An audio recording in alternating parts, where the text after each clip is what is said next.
Paul Guerra, CEO of Victorian Chamber of Commerce. Thank you, Paul, for taking this call from Radio Italia Uno Adelaide. A pleasure, Antonio. Great to be with you and all the listeners. Yes, so I mentioned Victoria, and we will talk a little bit about the how business is coping, has coped with COVID, and what the outlook is, and maybe we'll delve a bit into the origin of this name Guerra, which is has interesting meanings. So first of all, what can you just briefly? What has been the fallout for the business sector over the last 6 months?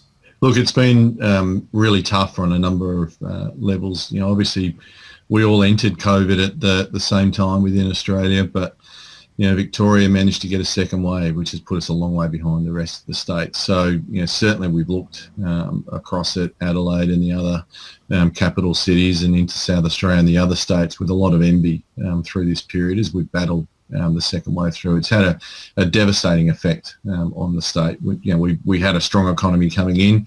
The to-do is to get back to that strong economy now. The good news is we're now one of probably 3 jurisdictions in the world that's beat the second wave, which means that we know how to do it. We know what needs to be done to ensure that we don't get a third wave as well. And as we get to the end of the second wave, 14 days of zero now, we're very confident that our future can now be plotted. Oh yes, those donuts are an interesting concept. Actually, you just mentioned that we know how not to get into a third wave.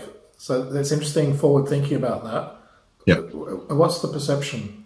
First of all, get a really strong contact tracing system in place, and that's now in place. I think we probably came out of the first wave, and I suspect this is across not only Australia but across the world, hoping that we would never see it again. Well, we did. So that complacency is something that will never come back in to Victorians, before a vaccine is available. We're very conscious about it. We're wearing masks still. We're observing social distancing, and we're probably sanitising more than what we ever have before. But we also think about our workplaces a lot differently now as well. So I think we'll be conservative in our way of coming back. And I think at the first, as the number, if it ever does creep up again, I think we'll be the first to say, actually, we need to change something quickly before it gets out of hand.